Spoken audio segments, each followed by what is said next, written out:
จักสิว่าเพิ่นเนาะเพิ่นก็ขอความช่วยเหลือแหละก็ขอโทษขออภัยหลายเพิ่นเนาะทาง FC บ่าวนุ่งก็เพิ่นก็ขอความช่วยเหลือแหละเพราะบ่าวนุ่งก็มีรถนะเพิ่นก็อยากให้บ่าวนุ่งไปส่งแหละเป็นไดเนาะนมมาพาเพิ่นเห็นเพิ่นเจ็บอาการก็ยินคือบ่เจ็บเราโดยสบายดีให้น้ำอีกโอ้ยเจ็บอยู่สิหาน้ำให้อายเพิ่นว่าอาจสิติดเสื้อแบบเสื้อเก่าหนนะตอนน้องผ่าตัดเด้มันบ่ดีคือสิเมียนแหละตอนนั้นเพิ่นเฮ็ดเพิ่นผ่าตัดแล้วบัดนี้ของกินเลยก็กินไปเลยแบบแจวผักยังกินหมดเลยกินเจ็บบ่รู้สึกเจ็บบ่ตอนกินทำอิดก็บ่ดนรู้สึกโดยเพราะว่าจิตน้องเพิ่นบ่มีงบที่จะซื้อสังกะสีแล้วก็ไม้เสื้อล่าแล้วก็วงประตูวงเอียงตอนนี้บ่มีพี่เนาะแม่เป็นห่วงเห็นบ่โดยกินได้เด้อเราห่วงคืนก็ยังค่อยให้เราแล้วก็สิให้อีกเลยเฮ็ดยากปัดทุกตัวนี่แกปัดลูกแกบ่สบายอีก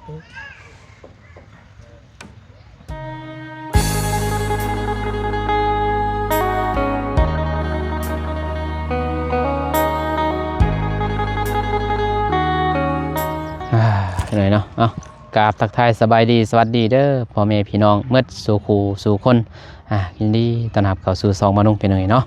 มื้อนี้ก็มาหาทางน้องพินเพิ่นยินข่าวว่าโอ้เห็นในคลิปเบาเตียงเพิ่นเนาะน้องเมฆเข้ามาแหละแต่คืนนี้แต่บ่าวนุ่งก็ขอโทษขออภัยเนาะคืนนี้ก็คัดของทางทาง Facebook ทุกคนอยู่ในประเทศลาวเนาะคัดของหมด Facebook และเพิ่นว่าเข้าไปบนขอความบ่ได้เนาะบ่าวนุ่งก็เลยว่าบ่ได้ลินนะก็เลยว่านอนบัดนี้เนาะบัดนอนแล้วบัดนี้เนาะก็11 โมงเนาะน้องพินโทรมาหานะแต่บ่าวนุ่งบ่ได้ยินดอกเพราะว่าเฟซบ่าวนุ่งเข้าบ่ได้เลยบ่าวนุ่งก็นอนบัดตอนเช้ามาเข้าเฟซได้พอดีเห็นน้องพินโทรมาแจ้งเตือนแหละตอน11 โมงไปจังได๋เนาะเพิ่นโทรมาว่ายังบ่ฮู้เนาะแต่เพิ่นโทรตอนนั้นแต่ว่าน้องก็บ่ฮู้ว่าโทรมาเพิ่นยังว่าน้องก็โทรอีกเนาะโทรหาน้องเพิ่นตอนเช้ากะบ่ติดนะก็เลยเห็นในคลิปเบาเตียงเนาะที่น้องเมฆก็บ่เจ็บไปส่งน้องเพิ่นตอนกลางดึกนั่นแหละเนาะเที่ยงคืนนี่ส่งน้องเพิ่นเข้าโรงหมอเจ็บกระทันหันพี่น้องเนาะก็โอ้จักสิว่าเนาะเพิ่นก็ขอความช่วยเหลือแหละก็ขอโทษขออภัยหลายเนาะทาง FC บ่าวนุ่งก็เพิ่นก็ขอความช่วยเหลือแหละเพราะบ่าวนุ่งก็มีรถนะเพิ่นก็อยากให้บ่าวนุ่งไปส่งแหละเพราะว่าน้องเพิ่นอยู่บ้านนี่บ่มีเด้เนาะสุขสลกสลาบ่มีบ้านน้องพินมีแต่อยู่จุฬาก็มันใกล้เติบแต่นี้ไปหาจุฬาก็ประมาณ10 ลักเนาะไปหาท่าแต่งก็20ป้ายก็เลยว่าทางบ่าวเจ็บเพิ่นไปเข้าโรงหมอใหญ่เลยโรงหมอเมืองคืนนี้เนาะไปมีที่เขาไปหาน้องเพิ่นก่อนว่าเป็นจังใดเนาะก็ถามอาการเพิ่นนั่นแหละพี่น้องเนาะบ่นุ่งก็บ่ได้เข้าไปกดเงินซ้ำเพราะว่าพาไปเพื่อนน้องน้ำพลเนาะก็เลยว่าบ่ได้กดเงินมีแต่มื้ออื่นน่ะสิว่ามามอบให้น้องเพิ่นเงิน500,000นั่นแหละย่อมือฮือย่อบ้านเนาะไปเข้าไปหาน้องเพิ่นก่อนสิเอานั่นก่อนพี่น้องเนาะนี่เอานมพี่น้องเนาะนมมาพาเพิ่นเห็นเพิ่นเจ็บอาการก็ยินคือบ่เจ็บเราไส้ติ่งอักเสบเนาะโดยสบายดีเด้อบ่ตื่นเป็นยังไงเนาะมากับบ่ตูนมื้อนี้คือเก่าว่านนี้มากับบ่โกมาใช่น้องลี่เป็นยังไงเนาะป้าคือบนใส่ทรงใส่เสื้อเว้ยใส่เสื้อก่อนทีมงานญาติได้เฮาเนี่ย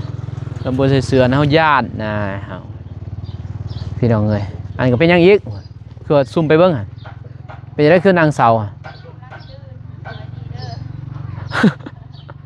โอ้เสายังอีกบ่นอนเมื่อคืนบ่ เอาแล้วกำลังตื่นแต่บ่นอนป้าบ่ใส่ทรงใส่เสื้อมานี่ก็ได้ย่างได้บ่ไหวอยู่บ่โอ้ยพี่น้องเอ้ย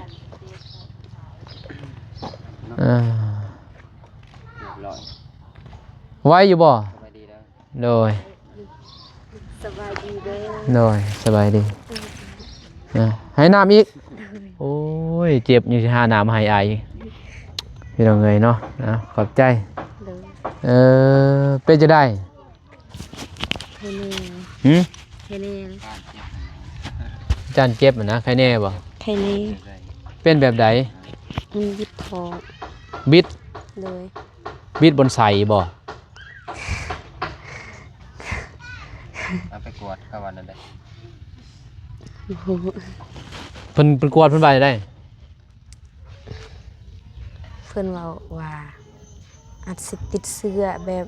เสื้อเก่าหนนะตอนน้องผ่าตัดเด้ มันบ่ดี คือสิเมียนแหละ ตอนนั้นเพิ่นเฮ็ดเพิ่นผ่าตัดแล้วบัดนี้พี่เนาะเพิ่นเฮ็ดเวียกเลยบัดนี้เพิ่นบ่ได้พักกันนะ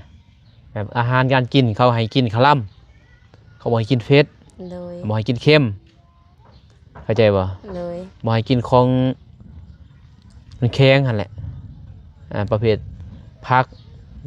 กับผักแบบหมักเป่าหมักปั้งได้จ้ะบ่ เลย ผักมันต้นมันสังปะหลังนี่ได้ ถ้าเป็นผักแบบเกินยังผักแบบหยาบๆบ่ได้ใช่บ่ เลย แล้วก็เป็นศีลเป็นคายกินบ่ได้ เป็นปี้เพิ่นได้ใช่บ่ เลย แต่น้องกิน กินนะบ่มี แจ่วก็กิน กินแนวเสื้อหันนะบ่มีของกินเลยกะกินไปเลยแบบ แจ่วผักยังกินหมด เลย กินเจ็บบ่รู้สึกเจ็บบ่ตอนกิน ทำอิดกะบ่ ดนรู้สึก โดย ประมาณอาทิตย์หนึง2อาทิตย์รู้สึกเจ็บ เจ็บแต่บ่ปานใดแบบเจ็บหน้อยนึงกะเศร้าเอง มันก็ในตอนมันเผ็ดเด้พอก็บ่ให้กินนะ ตอนแรกๆพี่เนาะคือแม่เบานุ่งกับผ่าตัดคือกันผ่าตัดเพราะว่าเบาสายเกิดมาบ่ได้เกิดพี่เนาะเกิดครั้งหนึงนะเกิดมีแต่มือออก มือซ้าย มือสายจังเอิ้นเบาสายได้มีแต่มือสายออกบัดนี้เกิดนั่นก็เลยว่าจนเป็นมืดคืนเลยได้แต่กี้ดีแต่ว่าห้องหมอก็บ่ทันสมัยปานใดดอกเนาะแต่ว่าอยู่มีแต่อยู่แข็งจังบ่ เลย แต่ดีแต่ปีนั้นเขาผ่าตัดได้แต่กี้ก็ยังเพิ่นผ่าตัดได้ผ่าตัดเพิ่นได้เด้อยู่ลาวเนี่ยอยู่โรงหมอแข็งแต่ว่าปีนั้นปีด็อกเตอร์เพิ่นมา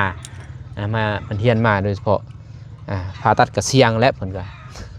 เนี่ยเพิ่นกำลังเฮียนคือกันเพิ่นว่า ที่นี่ ปีแรกก็เลยผ่าตัดเพิ่นก็บ่ได้กินนี่เป็นประเภทเขาวเหนียวนี่กินบ่ได้จะบ่ เลย พอแห้งจังใส่ติ่งเด้บนใส่เราเข้าใจบ่ใส่มาเนี่ยเป็นติ้งเข้าใจบ่แต่ไก่เฮาสิเห็นอยู่เนาะประตูเนาะ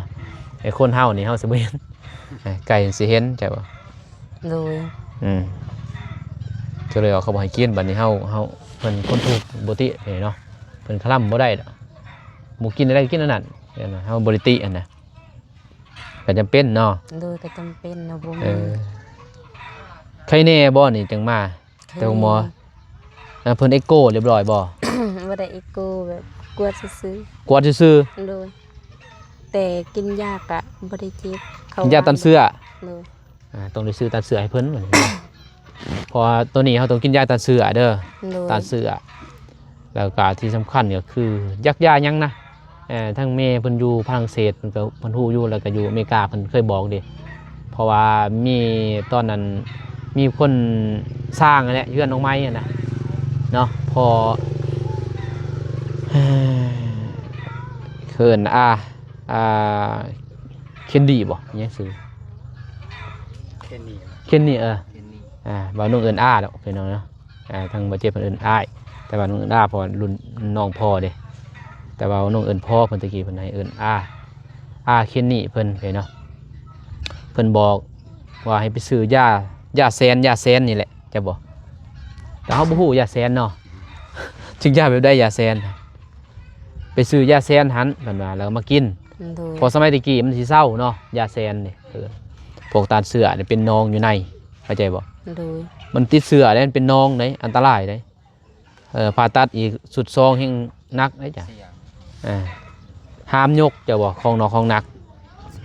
กินกับบ่กินบักเผ็ดเด้อ โดย เพราะยันพิษกินข้าวปุ้น เข้ม กินข้าวปุ้นเบาน้องวันนี่บ่จักเอาให้เพิ่น มันนา เพราะว่ามั แต่ น ละเทื่อก็กินว่าเฮ็ดสิเป็นอีสัง เอ้ามันสะสมเด้มันถึกข้าวปุ้นเบาให้พอดีเนาะมันก็เผ็ดแน่ได้ตอนนั้นน่ะ เมื่อวานก็คนพื้นเด้ คนเพื่อนตอนนั้นบ่ โดยยา แต่นี่จนหมดเลย โดย ยันแม่นบ่จักปานนี้ แล้วบ่ต้องเฮ็ดเด้นะ อืม เขาเฮ็ดแต่มันนัก ตัวนักบ่เผาเฮ็ดเด้อ โดย เออแต่มันก็มันขับบ่ได้เด้อพี่เนาะตอนนั้นไปคือเฮาทีมงานนี่ซอยคือเนี่ยคือน้องจันทนาเนาะแล้วๆอยู่คือเฮือนน้องพินแล้วน้องเพิ่นต้องได้5คือเก่าแม่นบ่เฮาถูกเด้ต้องได้หาเงินซื้อข้าวคือเก่าพอบ่เขากินบ่มีอะนะแต่ละมื้ออันนี้คือน้องเดิมเนาะเขาไปหาน้องเดิมมื้อนึงทางสองบ่ตูนน่ะเขาคือกันก็ต้องได้หามีเพื่อนอยู่ก็ต้องได้หานะน้องก็ต้องได้หา โดย แต่ก็ดีแต่ว่ามีเพื่อนนอนอุ่นนั่นแหละ โดย มันดีกว่าเก่าแต่เฮาต้องได้หาแต่ว่าหาเฮาก็ต้องเบิ่งสุขภาพเฮานำแน่ยินบ่ โดย บ่แม่นว่าสู้เลยได้เพิ่นเนาะตายไปคือเก่าเลยคือระเบาก็เว้าแต่พวกเจ้าอยู่สอนพวกเจ้าแต่ระเบาก็สู้กัน แต่ว่าเฮาก็บ่น้องก็ตึกต้องเบิ่งเพิ่นเนาะเห็นบ่บ่น้องจะไปกวดสุขภาพเลยเพราะว่าตับอ่อนเพลียย้อนว่าบ่น้องบ่ได้พักผ่อนแล้วก็นอนดึกแล้วก็กินยาแก้ปวดเพราะมันสิปวดหัวเด้เฮานอนดึก โดย แต่บ่ระเบาเลยช่วยเจ็บหัวกินยาแก้ปวดหลายเพราะตับอ่อนเพลียหั่นแหละตอนนั้นสาเหตุบ่น้องก็ดูแลสุขภาพเลยพี่เนาะย่านบ่แม่เฒ่าหน่อยตูนมันนั้นแม่เฒ่าหน่อยน้องจันทนาคือเลย เมทัลน้อยโอ้ยต้องคือเมทัลเลยเว้ยใส่สุดเนี่ยนะแล้วบอกว่ามียังมีแต่ซื้อนมบำรุงเด้อ โดย กินบำรุงนั่นแหละพอจะกินข้าวไล่ก็บ่ได้กินข้าวเปียกเด้อ โดย ให้ใหญ่ต้มข้าวเปียกเอาต้มเองก็ได้อยู่ดอกต้มเด้อ โดย ตัวใดของเราบ่ได้มีแต่ต้มข้าวเปียกกินอย่าใส่เกลือหลายใส่หน่อยนึงใส่ซ้ำมันรู้สึกว่ามีเกลือนะกับเป็นนัวเค็มหลายก็บ่ได้นักเสพได้ตอนกินนั่นแหละเยียวยาตามแพทย์สั่งพูนไปหาเอื้อยพูนหมดคืนจักโมงคืนนี่ใส่เครื่องเต้ว้ายไผสิอาบข่อยยังบ่ทันอาบเลยข่อยสบายดีโอ้คือไม่เฒ่าเท่าเว้ย เมื่อคักแท้ใส่เสื้อเนี่ยฮะบ่ได้มาใส่ปะคล้ายบ่ง่ามมาเล่น ใส่ ให้ดวงตาใส่เจ้าวัคซีนกันเป๊ะเลยพี่น้องเลยโอ้ยโผดโพลีได้ใส่บ่มีบ่เสื้อบ่ไปใส่เสื้อคนเฒ่าบ่หมดแหละ สไตล์เพิ่นมัก สไตล์แบบนี้ โดย คนเฒ่ามาเกิดบ่จักบ่จักปีอายุ คนเฒ่ามาเกิดบ่จักเป็นยังไงเนาะไผนี่ล้าน โดย ล้าน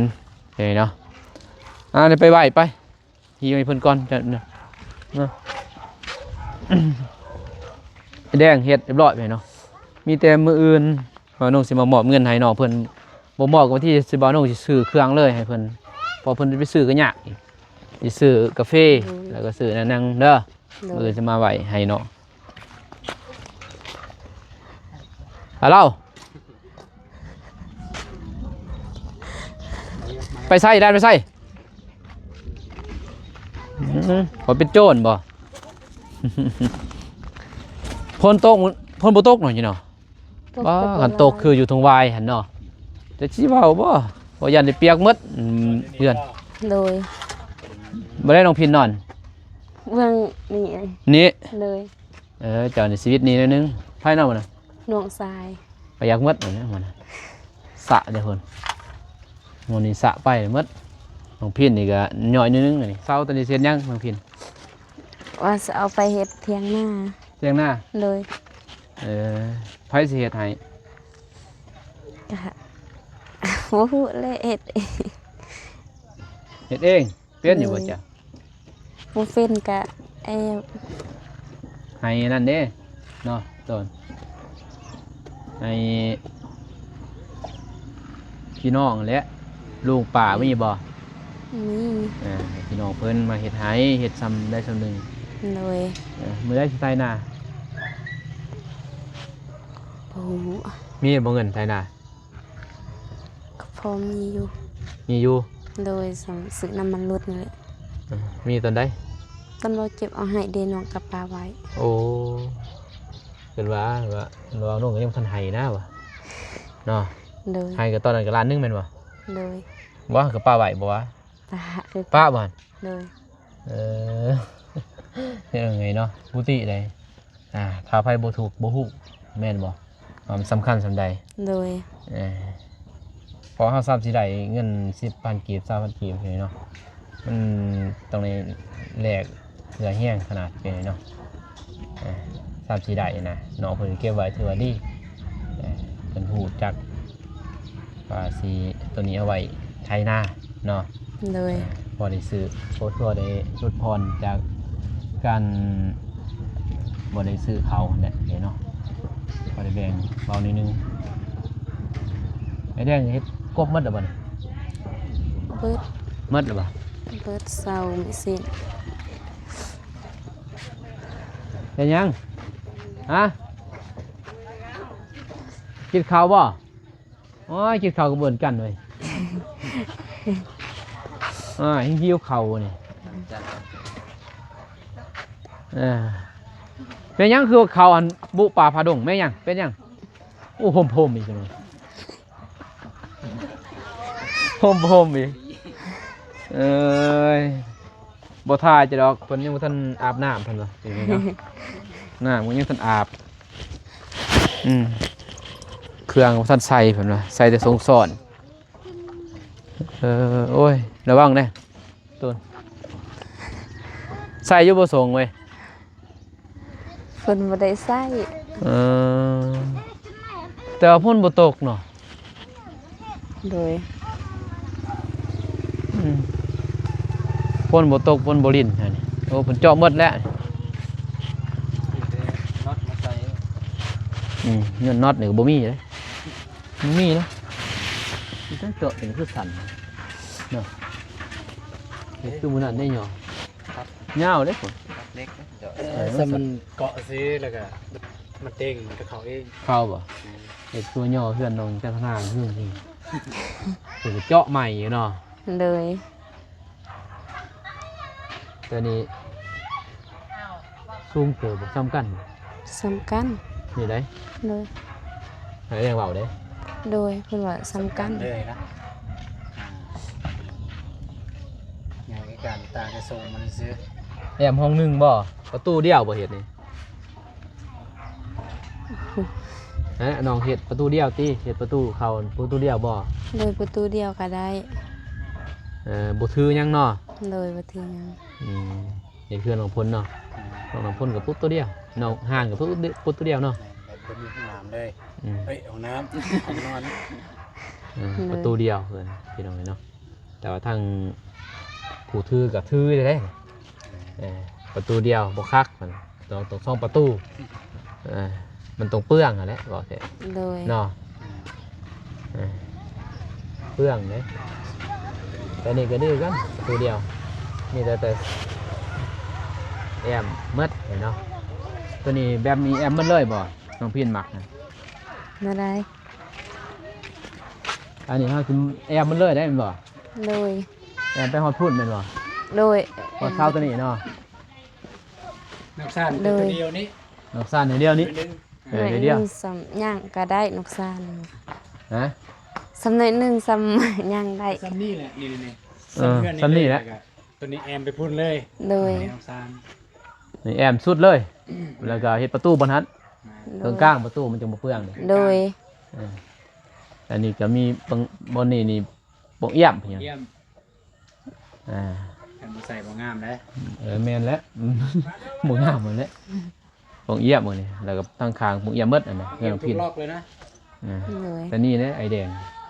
บ่เพิ่นสาบนี่ตอนเพิ่นบ่มีเวียกนี่เพิ่นก็เมื่อหมดเนาะไอ้เพิ่นสาบนี่บ่ได้แล้วบ่สาบเลยงานอื่นงามหมดมาตัวนี้บ่งามบ่ได้เด้เนาะ เลย อ่าต้องได้สาบแม่นบ่บ่เป็นหยังที่สาบเนาะ ก็เป็นยังเหรอ เพื่อนของบ้องยังสาบแนวหลังเนาะเอามาสาบเด้บ่แม่นเฮาเอากับขอนใส่เต้าเนาะบ่ได้ ซูนไปแบบ อืม หนักๆแห้ง เป็นแบบซิมามาได้ นึ่งมากถึงตอกแห้งนะนี่เกลียดเพิ่นในนั้นเห็นแต่ว่าตัวนี้สาบก็แม่นสิบ่สิพาดจน คอยแล้วสาบแต่อย่าให้เพิ่นสาบแล้วบ่ได้ดอกบ่ผ่านเด้เพิ่นว่าเฮ็ดตัวอื่นงามหมดเนาะ เลย เพื่อนอื่นงามหมดบัดเพื่อนตัวนี้บ่งามบ่ได้แล้วบ่น้องพี่นี่ต้องได้ซื้อไม้น้องพี่นี่บ่มีเด้แต่ว่าน้องสิซื้อพร้อมถ้ามีงบเลยเนาะน้องพินถ้ามีงบบ่น้องสิซื้อพร้อมทั้งเงินครัวน้องจันทนาเลยซื้อบล็อกอ่ะซื้อมาเลยเพื่อติงก็ได้น้องเพิ่นเนาะแต่ว่าตอนนี้งบน้องพินบ่มีเด้อพี่น้องเด้อเนาะงบน้องเพิ่นบ่มีงบที่จะซื้อสังกะสีแล้วก็ไม้เสื้อล่าแล้วก็วงประตูวงเอียงตอนนี้บ่มีพี่เนาะมีนี่แหละสองอย่างเลยสังกะสีเสื้อล่าประตูวงเอียงพี่เนาะสามอย่างเนาะตอนนี้ถ้ามีตัวนี้ถือว่าสำเร็จจ้ะ เลย เพราะว่าตัวนี้นี่ถ้าบ่มีแต่แท้บ่มีงบแต่แท้เนาะทีมงานจำเป็นเนาะเก็บกัน เลย พอเคยซอยเด้น้องก็เลยยังซอยนะผู้ใหญ่เพื่อนเอาให้ทีมงานนี่แหละเนาะให้บ่าวนุ่งกับบ่าวตูนนี่ให้โดยเฉพาะซื้อน้ำมันซื้อกินบ่าวนุ่งเอาเงินตอนนั้นแหละไปซื้อให้น้องเพื่อนมันบ่มีเด้ แม่ น้องก็เลยก็โอ้ไม่ได้น้อยเลยเพียงเลยมันบ่มีอีหลีเด้ มี อืม ฟืดอีหลี พืชขนาดจนบ่าวนุ่งแม่นตอนสิมีไผเนาะมีแต่บ่าวนุ่งกับบ่าวตูน2คน เลย เพื่อนน้องก็เลยเนาะเบาเตียงเพิ่นอัปเดตให้แล้วเพิ่นก็กลับแต่ว่าซอยแท้ๆคือบ่าวนุ่งกับบ่าวตูน2คนเนาะถ่ายนำเนี่ยตอนนั้นทีมงานเราไต่มันสิมีลายคือเดี๋ยวนี้เนาะ แม่ก็เดี๋ยวนี้หลายคนมาเบสซอยกัน โดยตอนนั้นมีแต่บ่าวนุ่งบ่าวตูนบ่าวโกบ่าวเจ็บ4คน สำนั่นแหละ แจ้บ่ เลย แรกๆ4คนเนาะทีมงานเราไต่บัดนี้บ่าวเจ็บกะไปถ่ายงานทางอื่นบัดเนาะบ่าวโกก็ไปถ่ายงานทางอื่น บ่าวน้องกับบ่าวตูนไปทำกันบัดนี้แจ้บ่ เลย ไป2คน ให้ทางน้ำน้องสลีจะเช่น บ่าวโกกับบ่แม่นบ่ไปดอกกะบัดไปบัดบ่เนาะถ้าเพิ่นไปก็คือในนี่แหละคือ FC ฮู้นี่แหละมือเพิ่นไปก็ไปนะมือเพิ่นบ่ก็บ่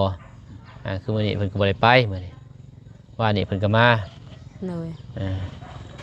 ก็เลยบ่ได้เจอกันเนาะก็นั่นแหละคือน้องพินนี่ก็ยังยากแน่ตอนนี้คือกันเนาะน้องพินกันแรกๆก็เจอน้องเพิ่นนั่นแหละแรกๆสุดคันว่าบ่มาถ่ายน้องพินนี่น้องจันทนาก็บ่ได้บ้านหลังนี่เนาะนี่มาถ่ายน้องพินก็เลยเห็นจันทนาหันเก็บกระป๋องเนาะกำลังสิเมื่อยนะคือมาเห็นเพิ่นหันก็เลยมานำก็เลยเห็นมาอยู่ไกลกันเพื่อนลานน้องพินทีมแรกๆบ่ฮู้เนาะเรียนแรกบ่ได้ฮู้เนาะก็เลยว่ามาเห็นโอ้เห็นออกเพิ่นมีแต่คนทุกข์ยังมีอีกบ่เอื้อยก็ทุกข์บ่ ทุก เอื้อยผู้มาอยู่นี่ทุกข์บ่ ก็ทุกเขากินบ่มีกันเพื่อนสิอยู่กับพ่อมีอยู่ ข้าวกินบ่มี บ่ แต่เพื่อนอยู่นี่มี เลย รถมี บ่ มีแต่ว่ามีแต่เพื่อน เลย ไปใส่ไหมไปดีเด้อมาจะใส่เดี๋ยวมาใส่สุดเลยอยู่อนามัยยัง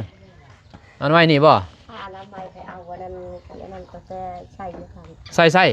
ใส่หมักเพชรทันได้ เจ้าเช็ดหยังตอนนั้น เขาจะไปเป็นพุ่น มันจะให้มันพุ่นหมักเพชรหมักเขือ พุ่นแนวเคยปลูกไปนั่น โอ้ไปโหยโอ้เราขี่กบหันขี่ไม้ไปโหยใส่พักเราอืมมีแต่ย่อเนาะมีแต่ย่อมือวันจันทร์บ่วันจันทร์สิย่อ ในวันจันทร์เลยคุณย่อ เจ้าก็ไปหาเด้อลูกไปบ่ได้บัดนี้เจ้าไปกับแม่จัตนาไปหาบ้านเมืองเพิ่นมาซอยย่อแต่ว่าเฮาก็ว่าเฮาบ่มีหยังกิน แม่ มีแต่บอกว่าไม่ซอยได้บ่บ่มีหยังกิน มื้ออื่นเขาจะไปบอกกับมันทันทีนั้น เด้อ นั่งชามวันไอ้2 วัน มานี่ก็ได้ย่างมานี่ยัง2 วันบ่มื้ออื่นนั่นแหละยัง2 วันได้ก็มื้ออื่นมื้อฮื้อก็ย่อ มื้อคือหยอ มื้อนี้วัน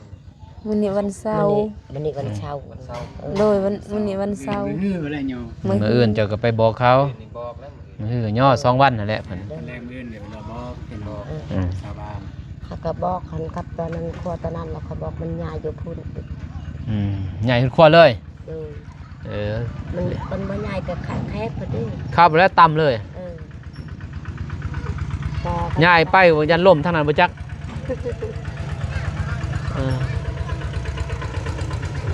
ใหญ่ก็ยันล่มเหมือนกันเงื่องอยู่พี่น้องเนาะใหญ่ก็หาข้าวดึงเด้อดึงให้มันบ่ให้มันล่มมันน่ะดึงดีๆแล้วก็เอานี่ไม้ตัวนี้แล้วมาตอกใส่ก่อนเพราะว่านั่นก็ ถ้ามันเงียงไล่เลยมันอันนั้นก็บอก บ่เงี้ยงได้มันเบิ่งลุบเลย ไม่48นี่ล็อกตีน ก็เงี้ยงแล้วพี่น้องเนาะ ล็อกนะ นั่นก็พอดังไผ่อยู่ได้อยู่ มันจะนึงยันไทยอ้ายหรือจะชอบของเขาแต่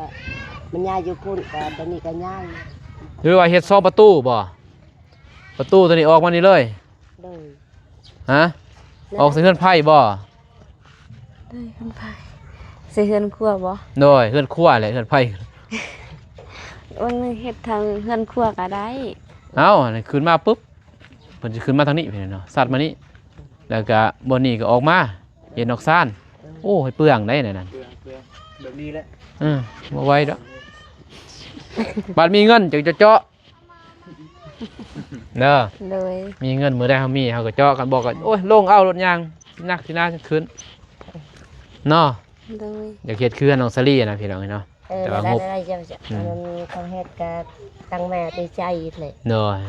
คอยกับบบ่เตียน นั่น ดอก นี่ก็ได้ก็บ่แม่นสิไกลเฮา โดย เฮาลงย่างขึ้นเฮือน จะได้เขาก็ย่างขึ้นเนาะย่างลง ขนา แม่ ด นบ่ เฮือนหลังเก่ายังย่างขึ้น แต่ว่าอยากเฮ็ดคือน้องซารี่นั่นแหละบนทางขึ้นลงเลยก็ใส่กระไดเลยก็ลงใส่ขึ้นพอเลยพี่น้องแต่ว่างบบ่พอก็เฮ็ดซ้ำนี้ก่อนนะอีต้นเพิ่นนั่นแหละมีแต่ผู้หญิงอะนะก็อย่างอันตรายกลางคืนแต่ว่าน้องจันทนาก็ต้องได้ลงคือเก่าอะนะพอดีได้สามัคคีกันลงเด้อปลูกกันก่อนเด้อ เลย นึ่งข้าวไปทำกันแบบนี้จากก็ลงน้องจันทนาก็ลงจากก็ลงไปเนาะ เลย ปลูกกันเด้กันบ่เนี่ยมีแต่ผู้หญิงหมดได้เพียงเพิ่นบ่สิมีผู้ชายมีผู้ชายกันนิดหน่อยซำนี้หมู่เฮ็ดย่างพุ่นผู้ย่างดอก เป็นสิใส่เนี่ยมัน นอนหลักๆอย่างแหละนิดหน่อยเฮ็ดย่างพุ่นแล้ว 7:00 นแล้วลูกมากินข้าวเท่านั้นแหละ เลย ก็ได้ไปสวยนาก็ดีแล้วนี่ล่ะไงเนาะจักสั้นแล้ว เลย เดี๋ยวไปกลับก่อนพี่น้องเอ้ย คะแนนหันเพิ่นลูกเพิ่นข้าวหน้าของเราบ่ได้กิน หึ เพิ่นนั่น บ่ทันกินข้าวบ่นี่ บ่มันว่าแต่บ่แซ่บเลยสิกินกลางคืนก็อยู่พุ่นอยู่ เรื่องแซ่บบ่แซ่บดอกน่ะเจ้าเจ็บแต่เจ้าอดแห้งคักได้นี่บ่ เลย แต่ต้องกินไข่ยังมีบ่ไข่ บ่ แต่ว่าไข่กินบ่ได้ตอนนี้เนาะขยันเป็นยังท้ายเลยบ่ ใครก็ยันเจ็บท้องเขายันมันยืงอีกแต่นั้นก็ยันอีก ยึง เขายันมันยืง กินไข่ยันยึงอยู่เนาะ พิ่ก็ตัดทันเด้ แม่นแหละพี่น้องเอ้ยยังไข่ยังยึงอยู่แล้วบัด ยัน กินแต่ข้าวเปียกหั่นแหละคือไอ้เบาเด้อ เลย ต้มข้าว เพิ่นก็บ่จะกินเลยบ่จะกินบันไดข้าวก็บ่ยำจับยำบายจักเท่าใด แม่เป็นห่วงเห็นบ่ โดย กินได้เด้อเรา ห่วงคืนก็ยังค่อยให้ เราแล้วก็สิให้อีกเลย เฮ็ดยากเลยบาดทุกนั่นแหละนั่นนี่แกบาดลูกแกบ่สบายอีก ก็สู้ๆอะไรเฮ็ดจังได๋ จำได้ให้น้องตอนเบิ่งสมกับเหนื่อย แต่ชาวปัญญายังยังอีกวันนั้นเอามาโทรหานั้นลูกมิกกับมาตอบเอ๊ะก็พาแล้วก็ได้ มิกบอกคนนี้ว่า บ่เจ็บ ก็บางสิ โทรหามิตร เพราะว่าโทรแล้วค่ะว่าอันนั้นก็ เจ้าแม่บ่ได้ไปบ่ ก็ ไป ไป แม่ก็ไป ค่อยกลับบ้านแม่นั่งเลยไปกลางคืนไปส่งเพิ่นไปเบิ่ง บ่โทรเนาะเจ้าก็ตอนเช้าบ่โทรหา เอ้านี่แล้วเราโทรจะมาตอบ ตอนเช้าไหน โดนก็ได้เช่าเลยเพิ่นอั แม่น้องโทษแต่เบิ่งอ้ายบ่รับน้องกะบ้างเลยบ่เจ็บมาฮอดเลย พอดีบ่เจ็บมาฮอด โดยที่เพิ่นให้น้องกิน ไปวิท ข้าว ย์อายโทรแม่นบ่โทรวันนี้แล้วเจ้าโทรน้ำลังอีกเพิ่นเนาะตอนเช้าแต่ว่าน้องก็ไปมางแล้วเฮือนอายก็บ่เห็นเจ้าบ่ โดย มางเรียบร้อยบัดนี้บัดบ่าวน้องมาบัดนี้มาบัดนี้มาจับโทรศัพท์เห็นเพิ่นโทรบัดบ่าวน้องโทรอีกเห็นบ่อายโทรเห็นบ่โทรแล้วบ่ติดบัดนี้ น้องปิดออนเด้น้อง อ่า น้องกลับบ้านเด้ เนาะก็เลยบ่ติดบัดนี้บ่าวน้องก็เลยว่าถ่ายคลิปบัดนี้เพิ่นเนาะพอมางหมดเลยเด้ไปจับกล้องถ่ายคลิปเห็นบ่ต่อยมางกัน โดย ก็เลยว่าเบิ่งในคลิปเบาเตี้ยนแล้วก็โอ้บ่น้องก็เลยเข้าไปเอื้อนน้องน้ำพ่นแล้วก็ประมาณนี้เนาะดังนั้นแล้วมีแต่กินข้าวเด้อเป็นห่วงแม่ยินบ่ถึงเฮาสิบ่อยากเฮาก็เฮาคิดเห็นแม่เฮาแหละจะบ่เราเพิ่นเป็นห่วงเฮาหั่นน่ะเรื่องเฮาเจ็บเป็นเฮาบ่อยากดอกเขายินบ่ โดย มีแต่เฮากิน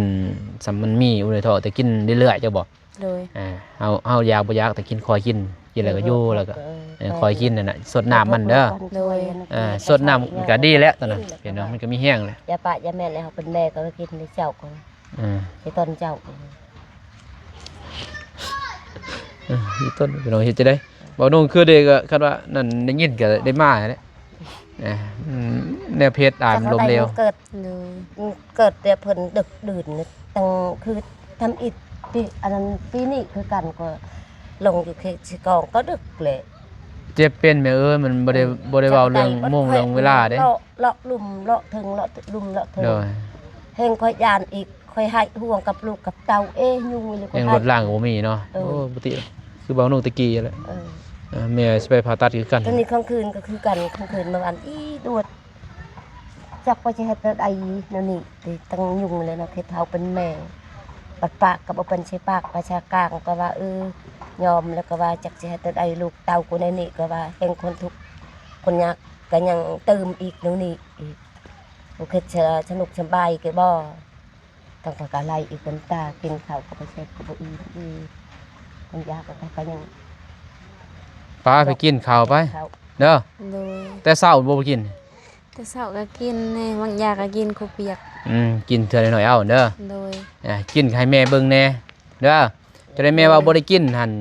จะได้แม่คิดหนักอีกเนาะให้คนคิดหลายอันนั้นแหละสิซื้อของดื่มแล้วก็ซื้อกาแฟโอวัลตินมาไว้ให้เพิ่นมื้ออื่นเพราะว่าสิซื้อสิให้มอบเงินให้น้องเพิ่นนี่ก็ไผจะไปซื้อคือเก่าเนาะบ่มีไผจะไปซื้อนะ โดย หิวมาอย่างเงี้ยมีแต่ว่าหนูซื้อมาให้น้องเพิ่นเลยมื้ออื่นแล้วก็ซื้อศีลหมูมาให้พอได้สร้างเพิ่นกินแล้วกับน้องนุ่งแหละกินจักโล2 โลในบำรุงก็เจ้ากินบ่ได้เจ้าแต่บ่นมนี่ได้อยู่แล้วก็แบบกินก็บ่ต้องกินเฟสบัดนี้ประมาณเดือนหนึง โดย อดได้บ่ ได้ เฟสก็ดีแท้นี่เป็นปีเลย เป็นปีเลย ยินบ่ โดย ดีแท้เป็นปีเนาะบ่ตูนเนาะ แม่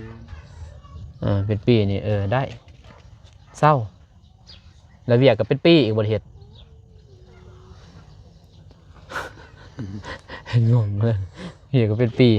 ไผอีกสิเฮ็ดปะเนาะไผสิดำนาให้คอย มีแต่แม่นะบัดนี้งอกผู้เดียว กับแม่จันทนาและบัดนี้เนาะ โดย 2 คนเพิ่นแล้วผู้หนึงไผผู้หนึง เลย เอื้อยบ่ โดยผู้กุ๊ก ผู้กก โดย เพิ่นมาหยังมาลิ้น เพิ่นมายาม มาย่าม โดยเมื่อวานก็เพื่อนแหละถ้าน้องเจ็บท้องเมื่อคืนอยู่นี่ จักโมงเจ็บ เริ่มเจ็บหัน10 โมง 10 โมง โดย อาจจะโทรหาคอยตอน11 โมงแม่นบ่ โดย อ่าต้องขอโทษเด้อไผโทร